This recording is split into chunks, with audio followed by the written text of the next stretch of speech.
अद्भुत चमत्कार, 4 दिन बाद लाजर का कब्र से जीवित बाहर आना। पिछली क्लास में हमने पढ़ा था कि यीशु ने मार्था से कहा, पुनरुत्थान और जीवन मैं ही हूँ। मतलब मनुष्य को यीशु के अलावा कोई अनंत काल का जीवन नहीं दे सकता मृत्यु के बाद। और यीशु के इस कथन पर मार्था ने पूर्ण रूप से विश्वास किया। पिछले आयतों में यीशु ने पुनरुत्थान यानी रेजरेक्शन को सत्य बताया। यीशु ने कहा, जो कोई मुझ पर विश्वास करता है वह यदि मर भी जाए तो भी जिएगा, मतलब जी उठेगा। साथ में यीशु ने यह भी कहा कि अगर कोई जीवित होगा और वो उस पर विश्वास करेगा वह अनंत काल तक ना मरेगा। तो इसका क्या मतलब हुआ? यीशु यहाँ पर रैप्चर की बात कर रहा था कि भारी क्लेश से पहले जब यीशु बादलों में आएगा तो जो जीवित विश्वासी होंगे वे बदल जाएंगे और उन्हें शरीर समेत ऊपर उठा लिया जाएगा और वे सदा के लिए यीशु के साथ स्वर्ग में रहेंगे। अब यही बात पौलुस ने पहले थिस्सलुनीकियों 4:13-17 में भी समझाई। यीशु के इस कथन पर मार्था ने विश्वास किया और वो वापस अपने घर चली गई। यूहन्ना 11:28। यह कहकर मार्था चली गई और अपनी बहन मरियम को चुपके से बुलाकर कहा, गुरु यहीं है और तुझे बुलाता है। यहूदी रब्बियों को गुरु अर्थात टीचर कहकर संबोधित किया जाता था यहूदियों में। मार्था और मरियम के घर में यहूदियों की भीड़ थी। यीशु जानता था कि कई यहूदी सरदार यीशु को पकड़ना चाहते थे, इसलिए यीशु नहीं चाहता था कि उसके मरियम के घर जाने से वहाँ कोई बखेड़ा खड़ा हो जाए। इसलिए यीशु संभवतः मरियम से एकांत में बात करना चाहता था ताकि उसे सांत्वना दे सके। और साथ में यीशु मार्था की तरह मरियम का विश्वास भी बढ़ाना चाहता था कि वो उसके भाई लाजर को फिर से जीवन दे सकता है। 29। मरियम सुनते ही तुरंत उठकर यीशु के पास आई। यीशु अभी गांव में नहीं पहुंचा था, परंतु उसी स्थान में था जहां मार्था ने उससे भेंट की थी।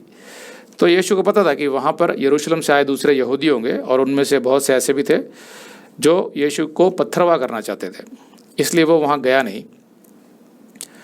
तब जो यहूदी साथ घर में थे उसके और उसे शांति दे रहे थे मरियम को, यह देखकर कि मरियम तुरंत उठकर बाहर गई है और यह समझकर कि वह कब्र पर रोने को जाती है, उसके पीछे हो लिए।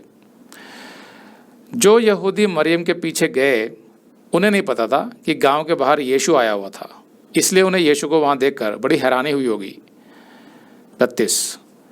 जब मरियम वहां पहुंची जहां यीशु था तो उसे देखते ही उसके पांवों पर गिर के कहा, हे प्रभु, यदि तू यहाँ होता तो मेरा भाई ना मरता। इस मरियम का जिक्र बाइबल में केवल 3 बार है और तीनों बार वो यीशु के पांवों में ही पाई जाती है। लूका 10:39, यूहन्ना 11:32 और यूहन्ना 12:3 में आगे। मरियम का भाई लाजर मर गया था, जिसकी वजह से मरियम बहुत दुखी थी। फिर भी वह यीशु के पैरों में गिरकर उसकी उपासना कर रही थी। मरियम ये भी जानती थी कि अगर यीशु वहाँ होता तो निश्चित वो लाजर को मरने से बचा लेता, उसको चंगा करके। 33। जब यीशु ने उसको और उन यहूदियों को जो उसके साथ आए थे रोते हुए देखा तो वो आत्मा में बहुत ही उदास हुआ और घबरा कर कहा, तुमने उसे कहाँ रखा है? अगर आप ये संदेश पूरा देखना चाहते हैं तो आप इसे हमारे वेबसाइट hindiBiblestudy.com पर देख सकते हैं। यह वीडियो हमारे अप्रैल के वीडियोस में अपलोड किया हुआ है, तो जिनके पैकेज में भी अप्रैल का महीना है उनको ये वीडियो उनके माय अकाउंट में अप्रैल के वीडियोस में मिल जाएगा।